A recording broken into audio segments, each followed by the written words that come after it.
किसी भी देश के द्वारा संचालित किया जा रहा हो, इसरो मिशन की निश्चितता और अनिश्चितता के बीच बहुत ही महीन अंतर होता है, जिससे कि एक मिशन सफल या असफल होता है। लेकिन ना हम थके ना हम हारे। हमने पिछली कमियों को सुधारते हुए आज पूरी तरह से आश्वस्त किए तौर पे चंद्रमा के सतह पर सेफ और सॉफ्ट लैंडिंग करेगा। सभी दर्शकों के जानकारी के लिए अब हम इसरो के अब तक के सभी लूनर मिशंस को संक्षिप्त विवरण प्रस्तुत करेंगे। जी हाँ, चंद्रयान-1 अक्टूबर 2008 में PSLV रॉकेट के द्वारा सफलतापूर्वक प्रक्षेपित किया गया था। चंद्रयान-1 ने चंद्रमा की सतह पर पानी की खोज करके पहले ही इतिहास रच चुका है। यही कारण है कि आजकल विश्व के तमाम अंतरिक्ष वैज्ञानिक और स्पेस एजेंसियां चंद्रमा को और करीब से जानने के लिए उत्सुक दिख रही हैं। इसरो का दूसरा मिशन है सफलतापूर्वक प्रक्षेपित किया गया था और आज भी लगभग 4 साल बाद हाई रेजोल्यूशन कैमरा विश्व का सबसे बेहतरीन कैमरा है, जो कि चंद्रमा की सतह का लगातार पिक्चर भेज रहा है। अब मैं आरुषि जी से निवेदन करूंगा। Objective of Chandrayaan-3 mission is the demonstration of safe and soft landing on the lunar surface. This demonstration is a critical aspect for ISRO's future interplanetary missions. In addition to this, the mission objectives also include demonstration of roving capability and conduction of in situ scientific experiments on Moon's surface.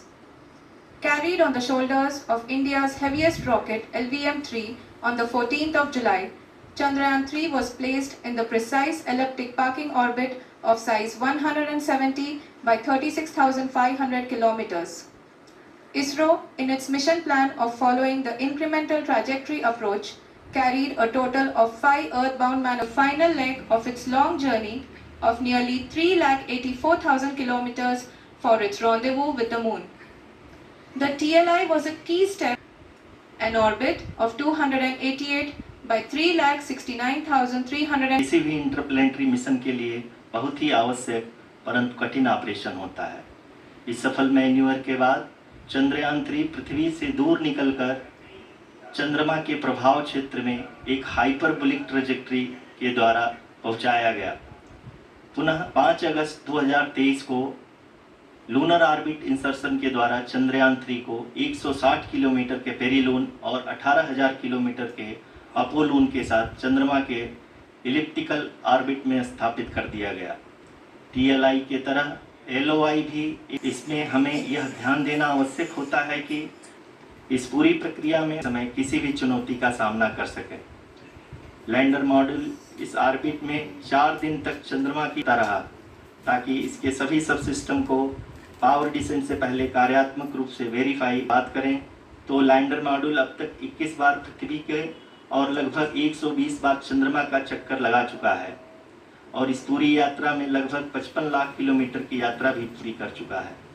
अब तक के इस पूरे अभियान में यह भी सुनिश्चित किया गया कि सारे ऑर्बिट मैन्यूअर्स इस प्रकार किए जाएं कि लैंडिंग साइट पावर डिसेंट की शुरुआत से ही लैंडर के ऑर्बिटल प्लेन में बना रहे।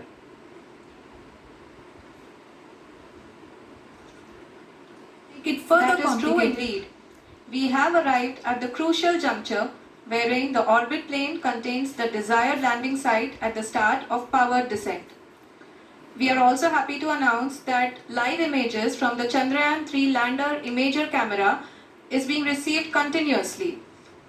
The demonstration of soft landing on the Moon's surface is no ordinary feat due to the innumerable challenges and complexities involved. The lander velocity has to be killed from nearly 6,048 kilometers per hour without any aid from the thin and tenuous Moon's atmosphere.